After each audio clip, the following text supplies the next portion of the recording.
Hello, everybody. Hi, Dr. Lamb. How are you? Hi, Dr. Lamb. Great. Afternoon.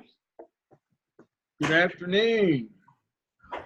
Hello. Hope everybody's doing well. We are.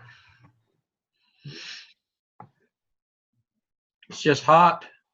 Yeah, it is. I burned the top of my head today. Can't imagine why. Well, I probably got one that matches yours. I wasn't outside for very long. I mean, standing out in direct sun, but it doesn't take long. Well, if it's 91 here in the mountains, I can imagine what it is at your house. Well, I'm at Lake Lure rather than Lake Norman tonight, but it's still, it's what, 1,500 feet here, so it's not. It's probably 2 or 3 degrees cooler than Lake Norman, but it was still 95 here today. It's 100 here in Yeah, St. Tina Paul. said, my wife says 100 at Lake Norman today. You got the fireworks tonight at Lake Lure. Yeah, We're gonna hear some booms going off in the back. yeah, we're gonna have them tomorrow night too. Here at Rumbling Ball, we have them tomorrow night. So Oh, do we you? have them tonight in Lake Norman. I'm missing them, but Yeah. I work to catch up on here and try to get some things done. So I think my wife's coming here tomorrow.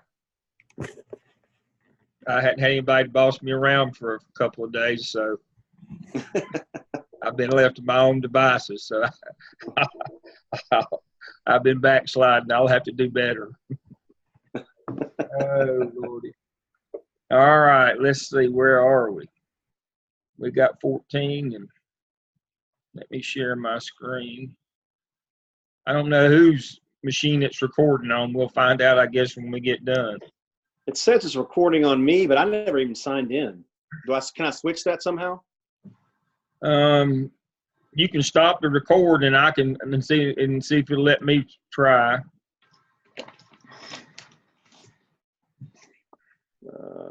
I don't even know how I started recording.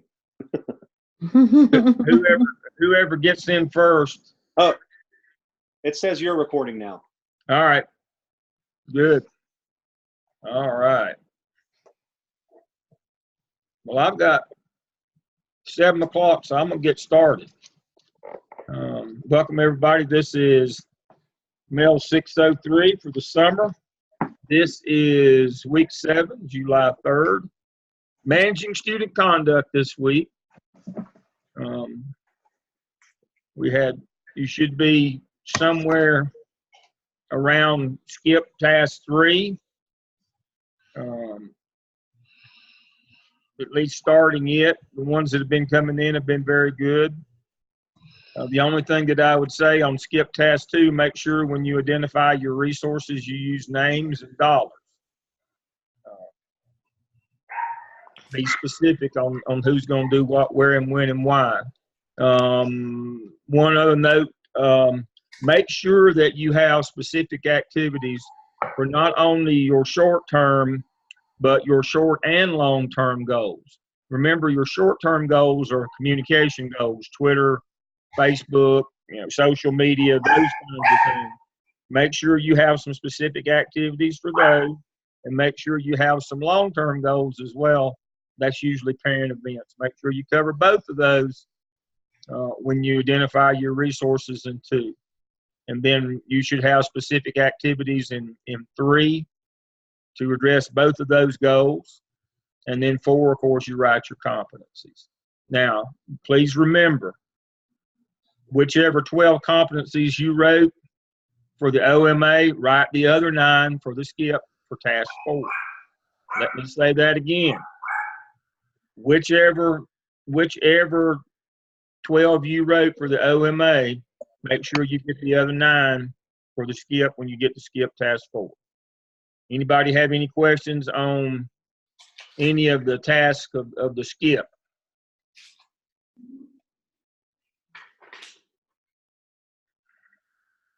All right, let me catch these questions. Let's see what we've got here.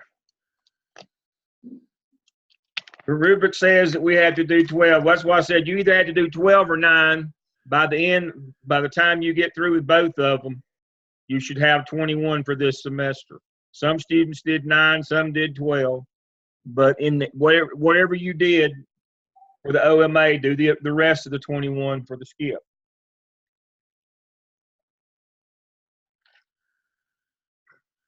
So that in the end, between the OMA and the skip, you hit all 21 this summer. Also, be reminded that at the end of the summer, you're going to need to go into your competency folio and add some artifacts. And remember, in your competency folio, you do not write narrative and argue for competency. You have to show us products of the work that you did. That's what competency folio is for the artifacts. Remember, this program is based on evidence artifacts, just like principal evaluation is based on evidence artifacts. Evidence is a written narrative of what you did. An artifact is a thing that you produce as a result of your work. So make sure you don't just copy and paste your competency analysis in your competency folio. In your competency folio, we need to see things that you produce. And we've given you examples of each of those, both open-ended and from the evidence work that you've done. All right. So that's the weekly schedule. Let me start here. So tonight we're going to cover discipline. Let me do a little legal brief for you. The General Assembly is a lawmaking body. The state school board is a policy-making body. They make policy. The General Assembly makes laws concerning public education in both North and South Carolina. It's hard, as you know, the general statutes from the General Assembly, there's 545 of those, and they have subsections like the principal, duties and powers of the principal, there's 17 of those within that 288.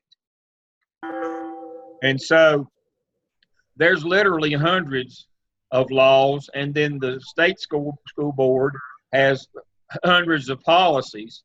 And where you get tripped up the most is in discipline, especially exceptional children, alternative placements, suspensions, reporting incidents on your campus, all those things. And so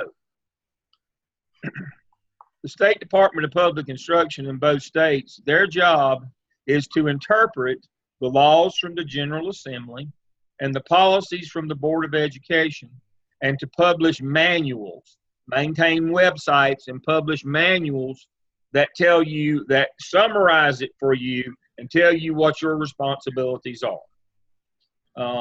There is a PBIS website in North Carolina, and there's one in South Carolina. They maintain things like that. They also create manuals. This is the manual that you will use the most when it comes to discipline.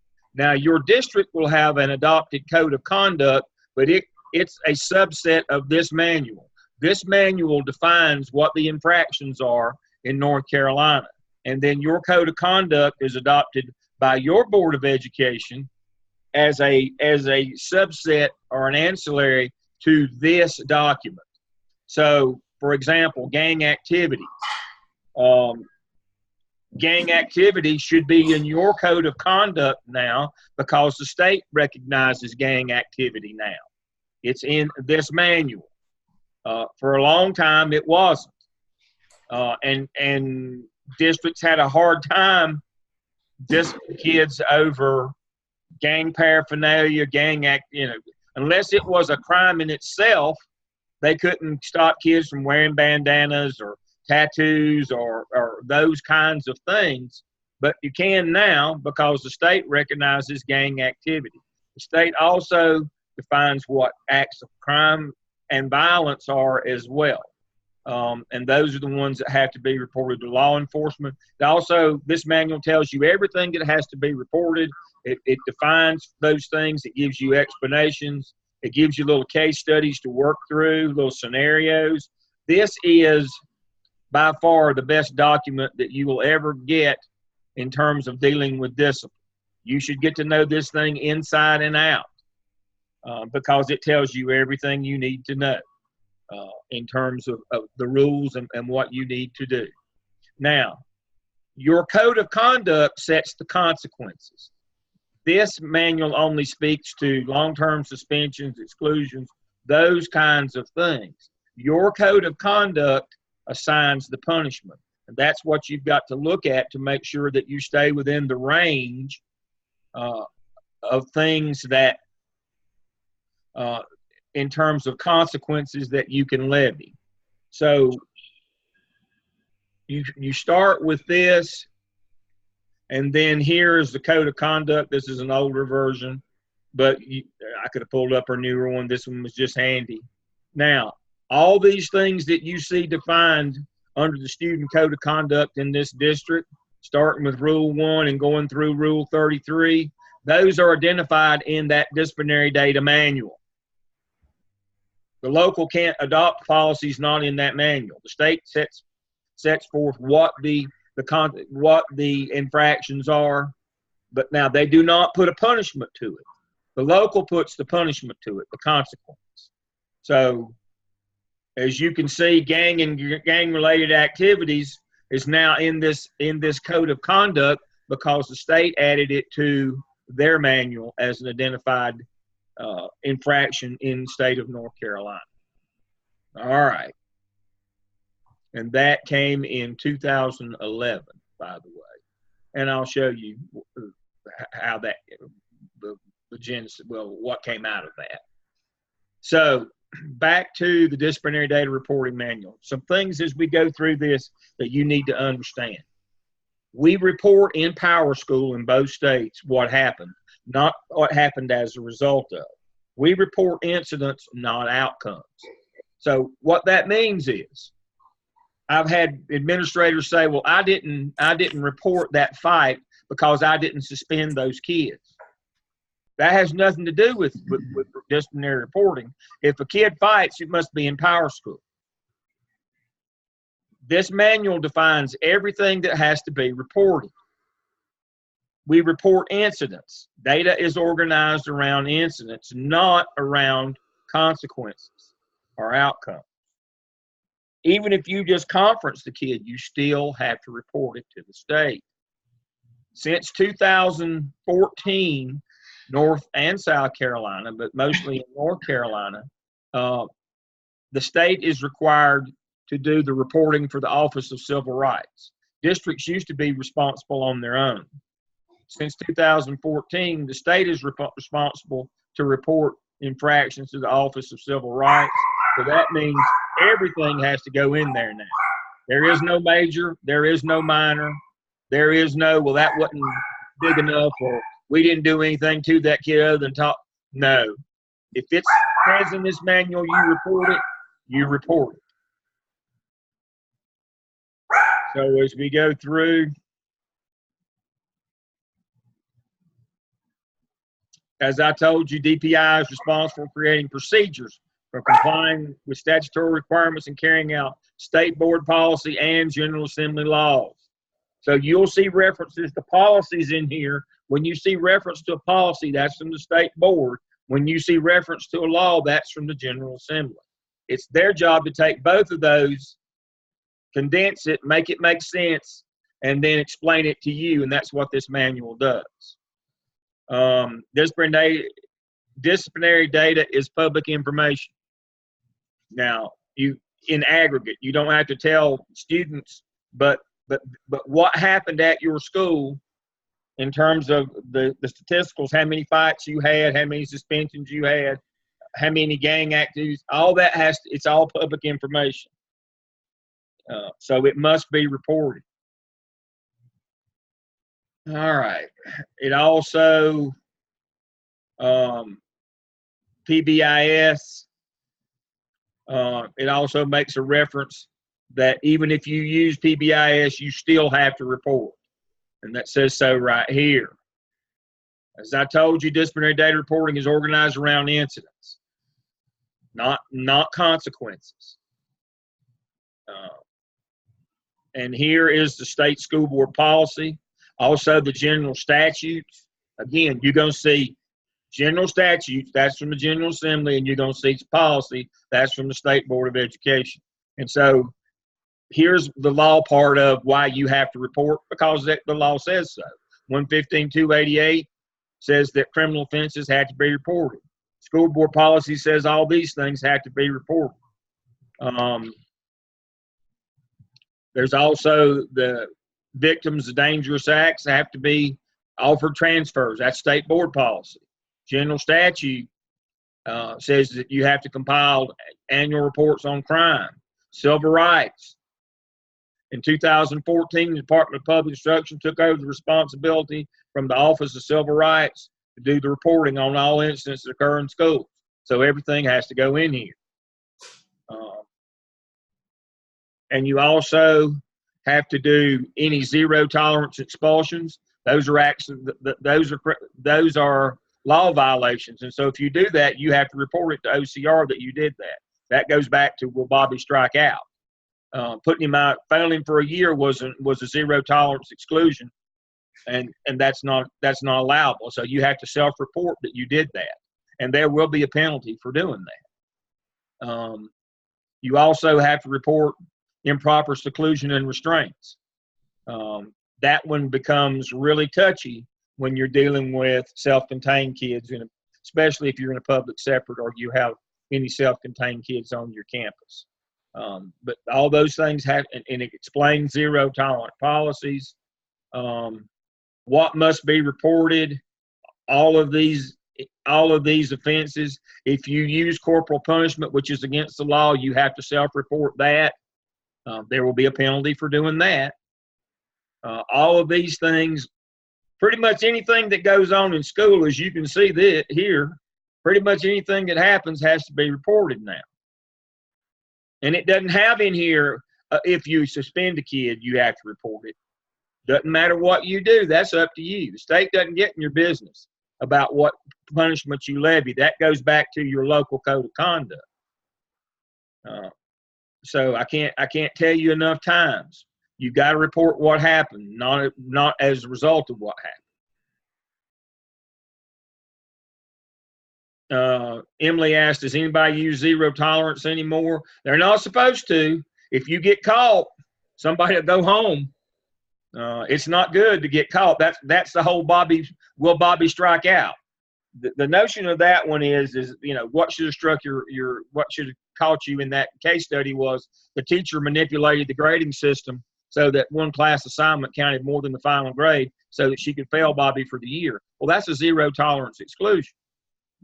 We don't just zero tolerance people anymore and say we're zero tolerance in you. We do it kind of underhanded. But it doesn't matter whether it's fact or de jure.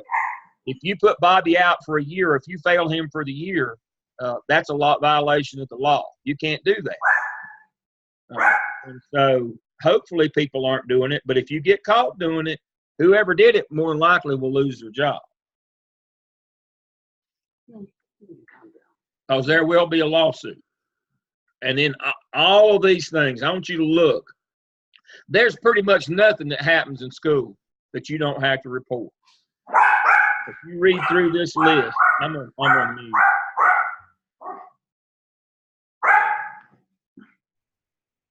So unmute yourself if you need to talk. Also the incidents that count against persistently dangerous. In 1991, No Child Left Behind national law was passed. Said kids don't have to go to low performing schools academically or persistently dangerous schools, and they carry equal weight. And they defined what acts of crime and violence count against that total. You get one incident for every 200 kids for the year.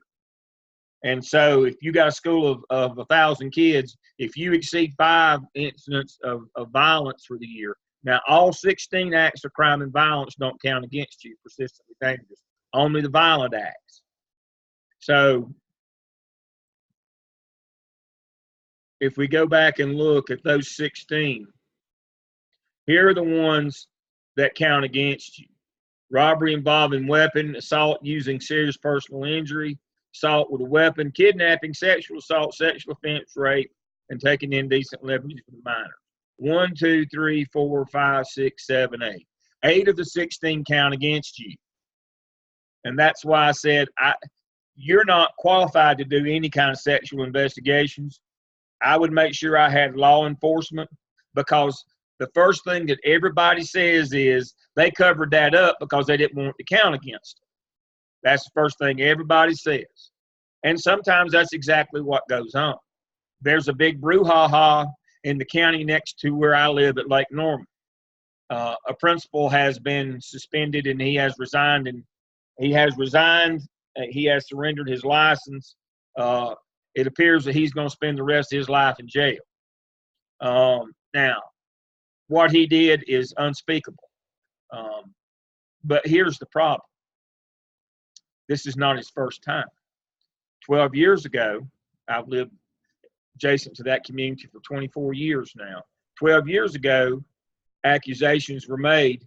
The local didn't call in the police. They did their own investigation, suspended him 3 days, and moved him to a clipboard position in the central office, and told people that what you see is not what is not.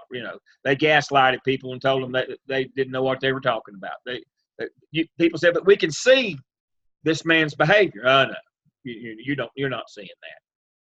Well, everything was good until a little less than 2 years ago, and for some reason, I don't know why, the retiring superintendent put him back in a school. And now it has hit the fan. They have, as I often say, you got no hope. You get caught with a dead girl or a live boy, you got no hope. Well, he got caught with live boys. He's got no hope. They've got pictures. It's not good. It's sick. But the community's not going to let it go this time because they covered it up last time.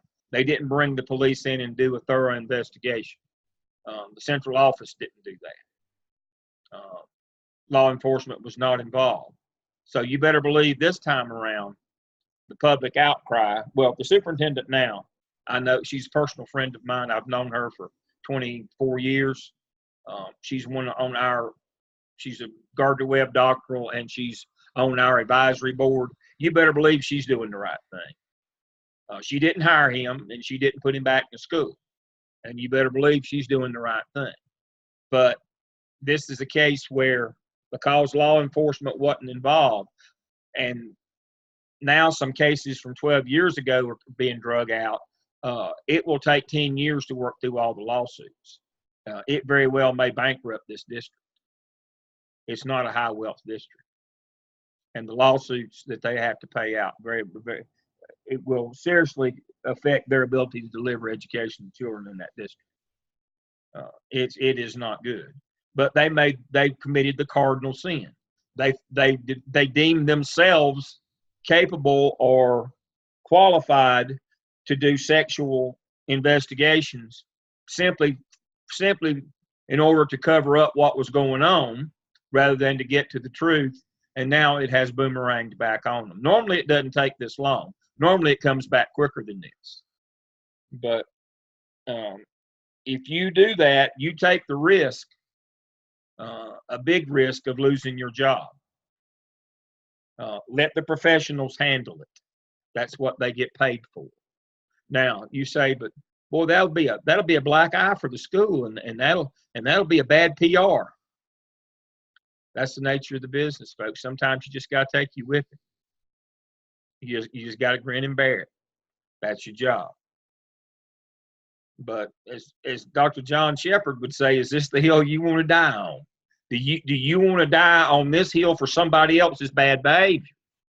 Because you'll be tarred with that brush too. If and when it comes out. And see, just like the first time around, they thought that they were good enough that's why they got by. They were just lucky the first time. You don't get lucky twice. This time around, they have no luck. It has run out.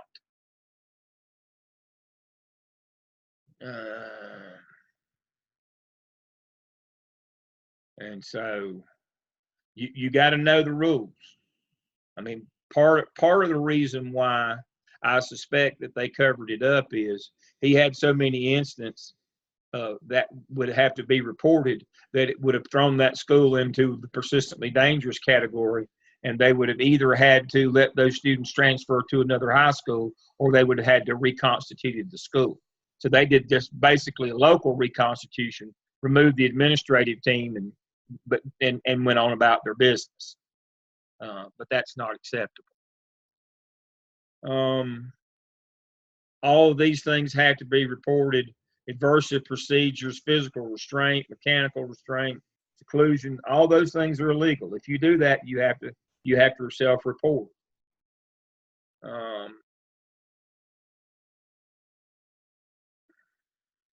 And so all this goes into Power School.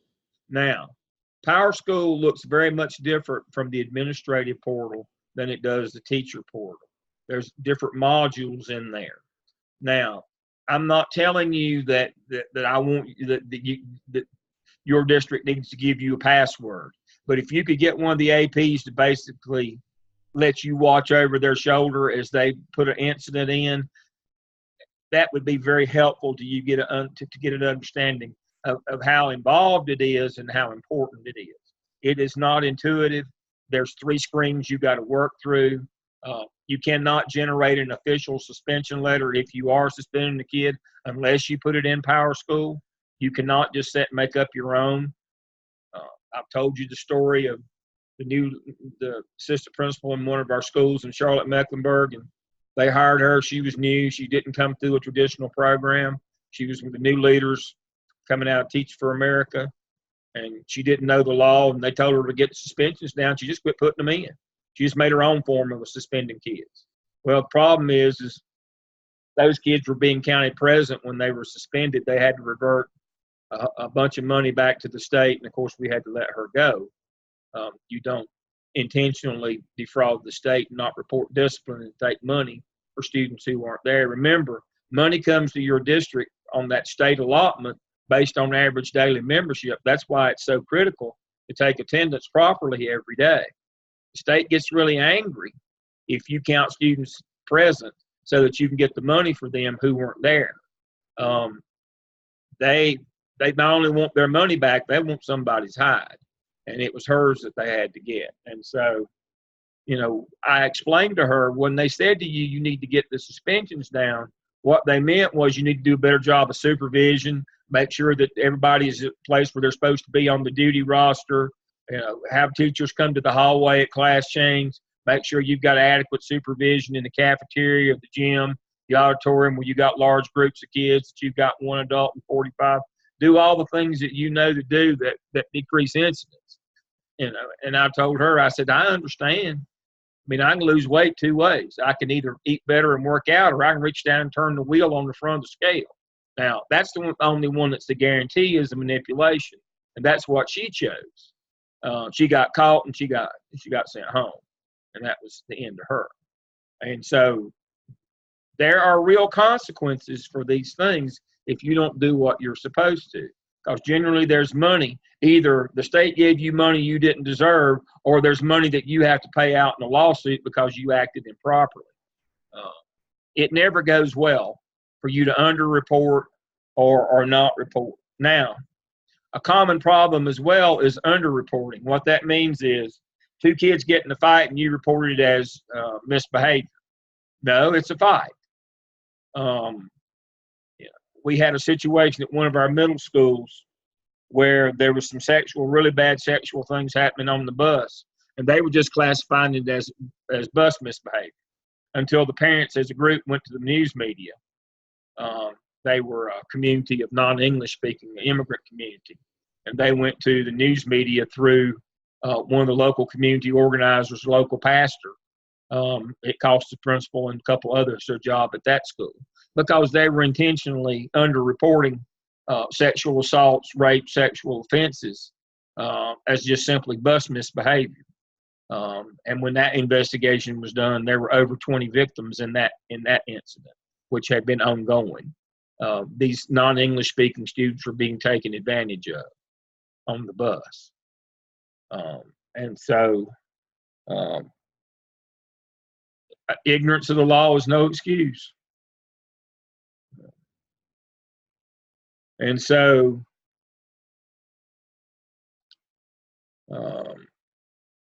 there's different reports that you can run. And then there's different categories of offenses. PD, These count against you in your persistently dangerous total. They are acts of violence.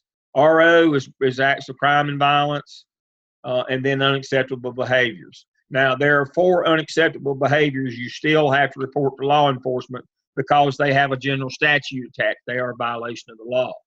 So let's, and here are directions. Here are scenarios. All the how to report bullying, definitions, cyberbullying is in here. Report to law enforcement, how to enter suspensions, how to enter assignments to alternative programs. Everything you need to know is in here in terms of how to do those things. Now, as I said, there are 4, as you can see, UB, but communicating threats, but you notice it's got a general statute number right behind it. That means you have to report it to law enforcement anyway, even though it has a UB prefix, because it has a GS suffix. Disorderly conduct, affray, disorderly conduct, communicating threats, and burning of a school building. That's the 4. Those have to be reported, even though they start with a UB. You still have to report them to law enforcement. But here are all the infractions that the state recognizes. And so all of these will be covered in your code of conduct, and nothing that's not on this list can be covered in your code of conduct because it's not recognized by the state. And so that's why I said the last thing that was added of significance to this list was gang activity in 2011. Prior to that time, we had a devil of a time dealing with gangs because gang activity, unless they were actually had a gun or were selling drugs, just gang banging, standing around fronting and participating didn't count. It does now. Okay. Here are the reporting categories. Here are all the prefixes and suffixes. Here are all the consequence types. Again, state does not mandate punishments. That's in your code of conduct. But here's everything the state recognizes that you can do potentially to a kid.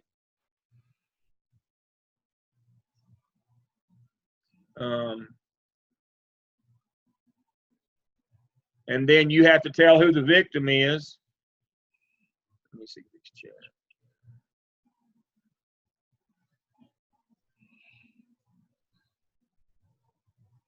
Can I speak more about editing incidents, entries in Educator's Handbook?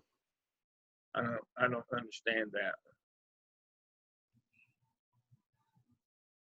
There are, if you're talking about this very reporting manual, you can go back and edit incidents once law enforcement has completed their investigation. You put in what you think it's going to be. You turn it over to them. You are allowed to go back and change it per what they find. But you can't just change it because you had a crisis of conscience, or you thought better of it. Like once you cool down, you thought, well, maybe it wasn't that bad. Once you get the blood up, and see, I would be on administrators forever. That's what they would do. The day that it happened, in the next few minutes when they would put it in exactly what happened. But after they'd go home and think about it and think about the consequences in terms of what, the cost to their school, the public relations, especially if it was a PD offense was going to count against their calculation, they'd get cold feet. They'd come back the next day or two and they'd think, well, maybe it wasn't that bad. Well, yeah, it was that bad. You can't be editing offenses just because you have a change of heart in terms of you think that might be bad for your school. You can only edit incidences that were involved with police when you have further information. So I made principals and people call me if they were going to edit one. I would have them call me and I would edit it. I had rights to get in everybody's disciplinary data. I did the editing, and they had to give me a rationale as to why it was edited. I didn't want to get blindsided later on. So they had to call me up and would look. And so that stopped a lot of the editing. You couldn't call me up and say, well, I went home and got to thinking about it, and this is really going to hurt our school. That's going to put us over the limit. No, that don't matter. No. Editing is not allowed, because you don't like the political fallout. Editing is when law enforcement's involved and you get new information. That's the only time editing is allowed. Dr. Lamb, there's a lot of discussion here on editing and making changes on the chat bar here. I would say to this that the principal is ultimately responsible for running that report in Power School. That's correct. All those reports have to be run in Power School before, I can't remember the date it was. I usually do mine a couple weeks early, but I believe it's June 26th or June 30th. They have to be reported to the state. And so those reports have to be run. And before you run that report, and after you run that report, you have to go back through as the principal and verify each and every one of those incidences and correlate them with attendance to make sure they're correct. If you're editing something at that time, you're not going to edit because you don't want something to look bad or it's going to show some kind of negativity, or you're going to play with the facts there. I had to edit one particularly this year. We had a sexual assault in the school, the first one we ever had. And in a sexual assault, you have to offer transfer, and you have to offer all kinds of different things to that student. And so I had to go back and edit the very last week before a report, because the week before that prior, the student had actually changed her mind for like the third time as to where she wanted to attend school. And so there ended up being about 3 edits on that one incident report based upon the fact of what the student was offered and then eventually accepted. But you can't go back and edit because you don't want to duly report what the fact is of the case or what is into law enforcement. But ultimately, that you as a principal have to run that report and you sign off on it literally, and that is a legal matter. When you sign off on that and send it to the state, that's your job on the line. And your job is on the line. Thank you. Absolutely. What Dr. Shepard's talking about is on the screen. Reporting transfers offered to and accepted by victims of violent acts. You have to do that. And so, you have to go back. As I said, when police are involved, there's usually some editing that will occur according to what they found, or like Dr. Shepard said, were they going to end up going, what you offered and what they took. That's that's why I said I would not let principals edit on their own. They had to call me if they wanted to edit one for content. What happened? They had to call me and they had to give me a rationale. As I was saving them from themselves. I was keeping them from doing something potentially, embarrassing for the district, but ending their career. You would think that people wouldn't do that, but I found out, I had to be the voice of reason sometimes. That's a scary thought. And every click in Power School is literally a record. That's right. I mean, you can pull up every click in Power School saying who edited what, and it goes back down to the literally timestamp of when somebody edited something. So if you think you can change something, that's not the best judgment in the world, because you will be found out. So the best thing to do is do the right thing all the time and not worry about it. And if it's not the worst thing in the world if you have to write an addendum to your school improvement plan, a school safety plan. The problem that I always covering up things in your school only makes your faculty and your kids less safe. You want them to be safe. That's your job, is to keep them safe, the people that work for you and the children in your building. And covering up things is not the way to do that. And as Dr. Shepard pointed out, let me go up here. Regardless of who determines the data to enter and who enters it, the principal is ultimately responsible. It's a class 2 misdemeanor for any infractions, which means you lose your license. And as I said, I had people who were willing to risk that, and I'm not going to let you do that. You got to run it by me first. because I'm not going to get blindsided with it later and have to explain it to DPI. Every one of your districts, there's an assistant superintendent somewhere, or associate or deputy somewhere in your district that's in charge of this. That it all comes to roost with him or her. You better get to know who that is, and what they'll accept and won't accept. That's why I said when I was in that role, I would not allow principals to edit. It was career suicide, but you couldn't stop them. You know, so I just had to turn that off, and it had to be done by me. So can you guys hear me? Yes.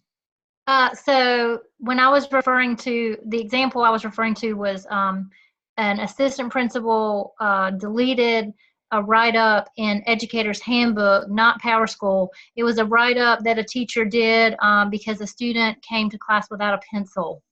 And it was written up as a minor.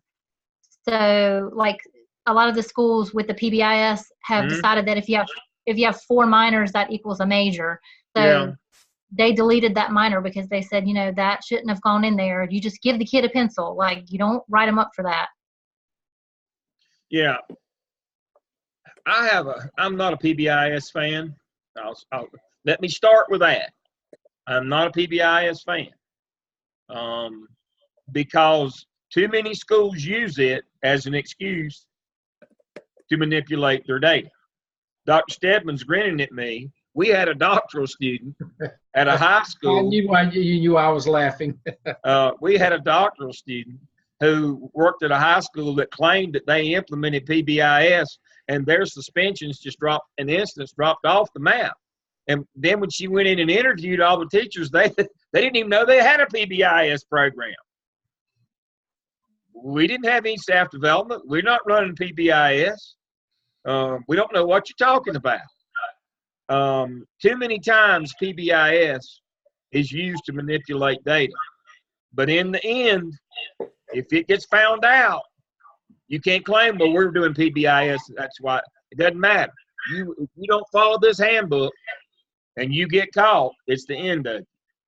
But yes, I understand, Emily, and that's why I'm not a PBIS fan. I like the notion of personal responsibility and working through activities with kids as a learning experience.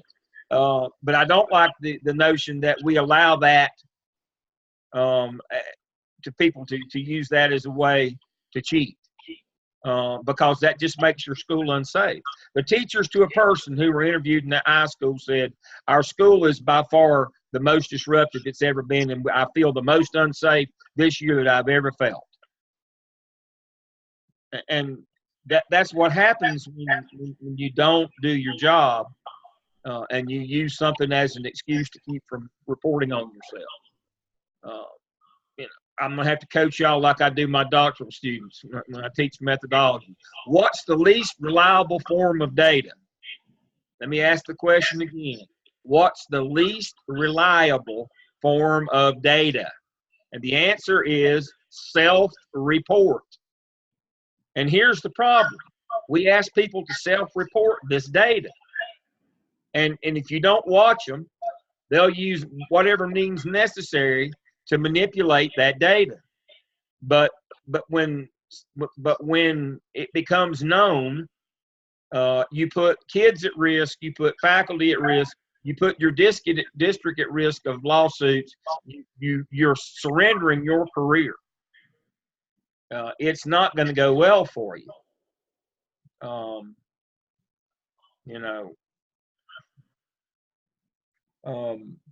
I was in the registrar's on the self-report deal. I was in the registrar's office one day last week, or was it this week? I think it was maybe Monday. And there was a student in there, and she looked at me and said, "Are you Dale?" And yeah, she said, "Oh, I'm a male student." Said, "I recognize your voice." Said, "You look a lot different in person." And I thought, well, that's because I tell you I'm normal sized. If you don't see me live. She looked at me and she said, "You're a lot bigger in person." I said, "Yeah, I'm standing up." But it goes along with the whole notion that we have these perceptions, and we manipulate, and we judge ourselves on our intentions. I intend to be a good person, but others judge us on our actions. And so we have to make sure that we do the right thing always. You know, it's hard. I changed that instant, but my heart was in the right place. Well, your heart's going to be with you behind in an unemployment line now. That's just the way it works. We don't have a job category for a good heart in our business. You make schools unsafe by not doing your job, and that's never good. When we get toward the end of this book, the crime definitions, and I'm not going to read these because I'm a Baptist and they're kind of embarrassing. They get real graphic. The one thing I do want to point out over here in the sexual infractions is this clause right here. Don't make a mistake on this one. In North and South Carolina, the age of consent is 16 years of age, unless students are mentally disabled, mentally incapacitated, or physically helpless. So if you have self-contained kids at your building, or if they are severely learning disabled, they fall in the category of mentally disabled or mentally incapacitated. They cannot consent at any age. And that can go up to age 21. That's correct.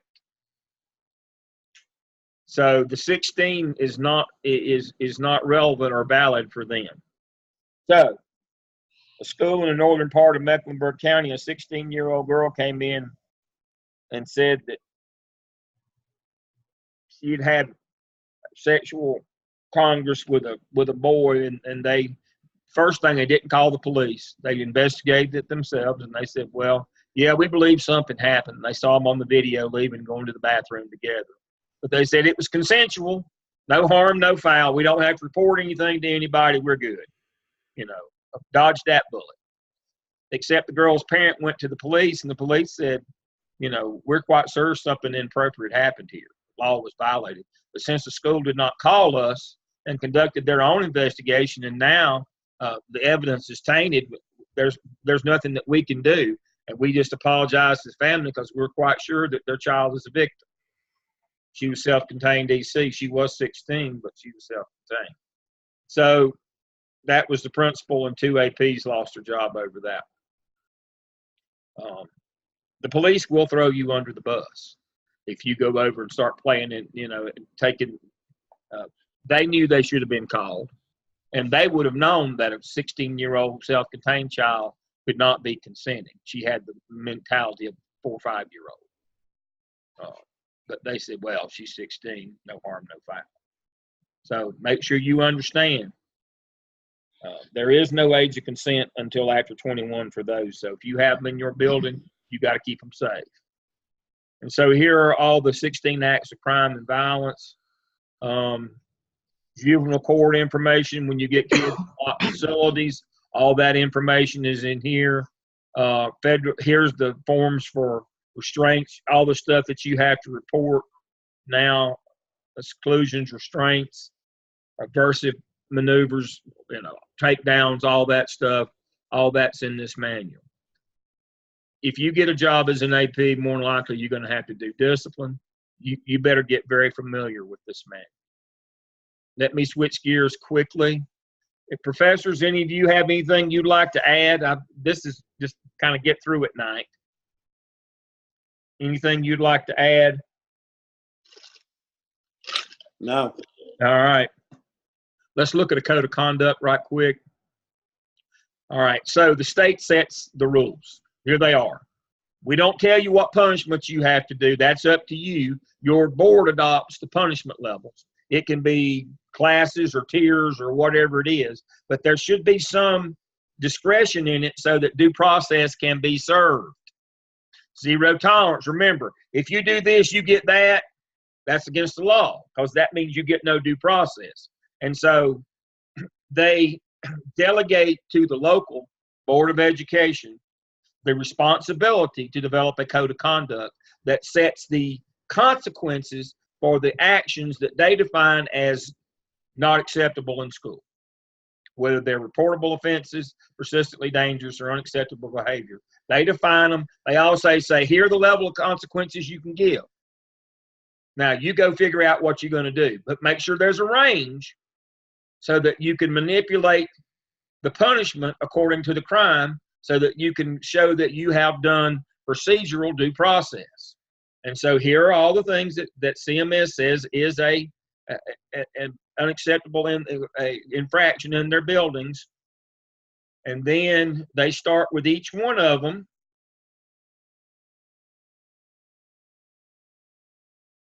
And they give the general rules, what you can and can't do.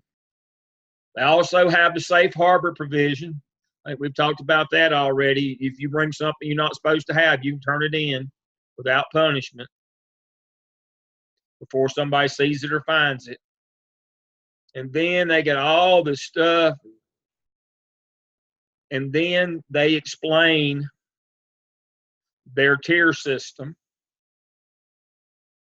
They call them disciplinary responses.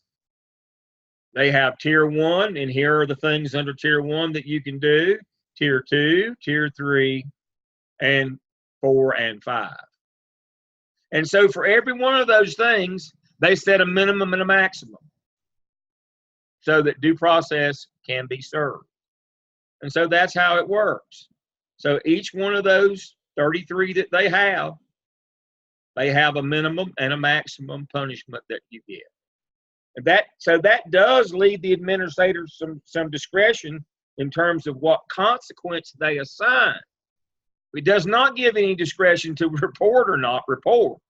See, that's where you get in trouble, is you think, because I have discretion on the punishment, I should have discretion on whether I report it. No.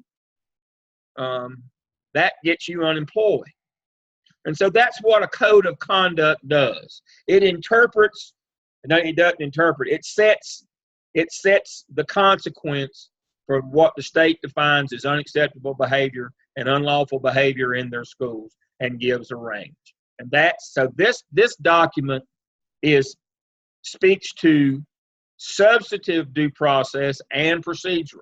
Substantive is this is what you get. Procedure is you got to carry this out. And Power School is the kind of the check behind to make sure, the fidelity check to make sure that you did follow that procedure. So as we've talked about before in this handbook,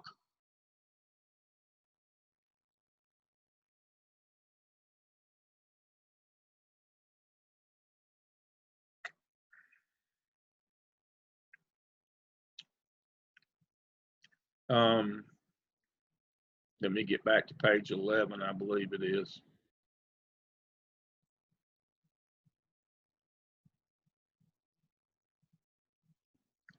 Here we go. Cheating, UB honor code violation. According to this district, their minimum is a tier 1, which is a conference. The maximum would be out of school suspension 1 to 5 days, but that would be only if it has detrimental effect on other students or staff. Otherwise, it's a minimum tier 1 unless it's a repeat offense. So in nobody's world would manipulating the grading system to exclude Bobby for a year be a reasonable and not capricious punishment for cheating on a class assignment. That should have been alarm bells going off everywhere. Look at this. Now, you may think that, we ought to take Bobby out back and shoot him, that cheating is the worst thing you can do in school. You can think that all you want, but you have to enforce the code of conduct that your district has put. That's the whole point of the code of conduct, is to set the punishment and to give a range so that you won't be caught up being arbitrary, capricious, or denying due process. And so that's what a code of conduct looks like. So the legal starts with the General Assembly, State Board of Education, DPI interprets it and sends it to you and says, all right, now, local board of education, adopt the code of conduct. You don't have to figure out what the infractions are or what the possible consequences are. You just have to do your tier system to give a range. Now, it has to be one of these things that you can't put corporal punishment in as a punishment because that's not on the list of consequence type that we recognize. So whatever you put in your tier system or level system as a school district, it has to be a recognized consequence type by the DPI manual. So if you've got something else like running laps or running banks or hills or we make you wash cars or clean racers, none of that's acceptable. That's all corporal punishment. None of that's acceptable. And if you have a question as to whether we should be doing this or not, simply go back to your data manual, and it tells you right here what the acceptable action or consequence types are. Nowhere in there will you see corporal punishment, running laps, cleaning erasers, running banks, up, downs, any of that stuff. You won't see that. So if that's in your code of conduct, you got problems. So here it is right here. You get to pick, but this is what you pick from. And then when you set it up, make sure you have a range. And that's how we do discipline in North and South Carolina in public schools. That way we're always compliant with the law. We always provide due process. It's built into the system. That's substantive. That minimum maximum, that's the built-in due process piece. You just got to carry it out as the administrator. And as Dr. John said tonight, don't be editing. That's not a good thing. That's a legal document. Better not be editing. And for those of you in PBIS schools, again, it's all fun and games until somebody gets their eye put out. You manipulate, add, and pull back and do all that, and then somebody sues or somebody gets hurt, and then it becomes known that you've been underreporting. You're done in our business. That makes people unsafe. Now, I think I've got 5 minutes left just in time.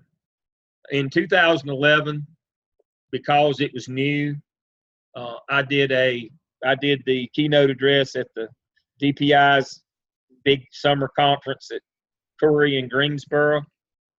I'd been working with them for a while. I was retiring that year. I think I'd already retired. And so when you retire, you can say things that you can't when you were still working. So I put together a presentation. It is here under week 7. And it says conference presentation. And this was in 2011, folks.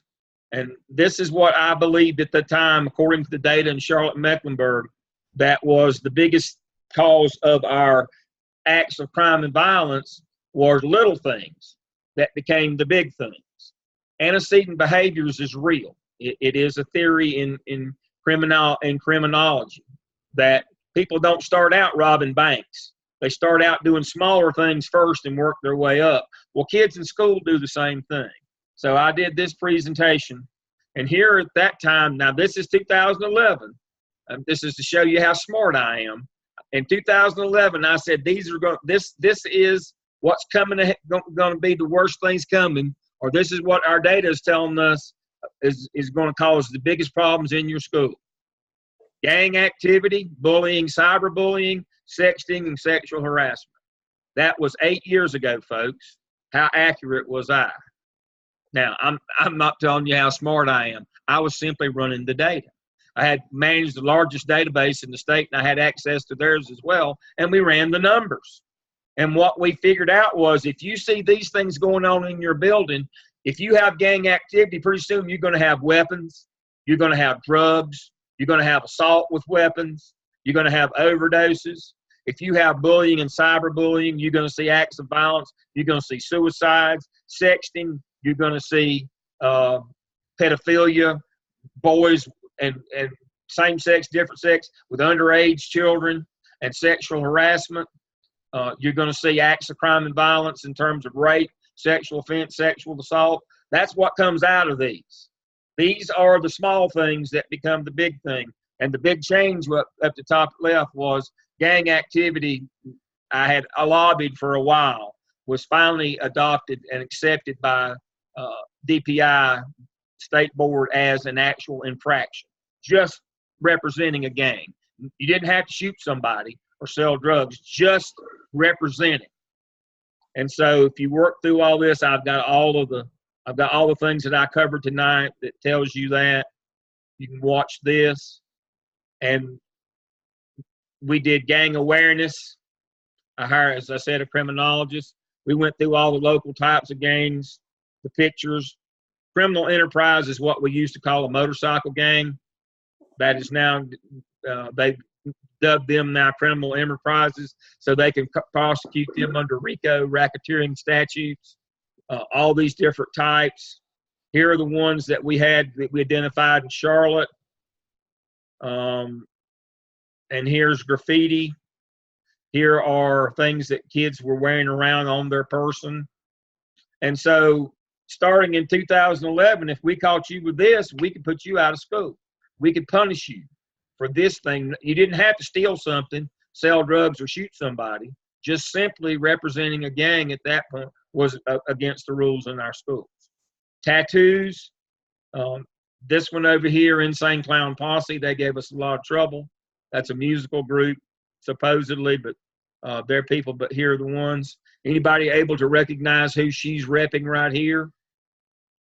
One blue, a white, and then 3, 1, 3, 1, 3 in blue. That'd be MS-13. She got a trip home. All these tattoos. And so we did all of the sexual harassment stuff. I hate to be right. I'm not proud that I was right on what was coming. It was simply looking at the numbers. It's only got worse.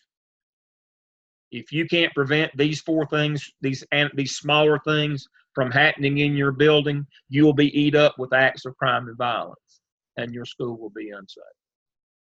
I've told you the rationale for reporting, the legal hierarchy. I've shown you the rules of what you have to do. I have this in there in terms of if you will address the little things, hopefully you can stop them before they become the big things. If you don't, you won't last in this business. I see my time is up right on the dot. Anybody have any questions before we'll round robin it tonight? Dr. Hamilton will let you do the benediction tonight. But anybody else that would like to chime in, Dr. Crawford, thank you for joining us. Dr. Stedman, Dr. Shepard, again, I wish this is just something that's near and dear to me, and so tonight's just kind of getting through it. Thank you for being patient and working through it with me. We have a case study next week, and we'll do our separate groups again. I really love the case studies and how hard you're working.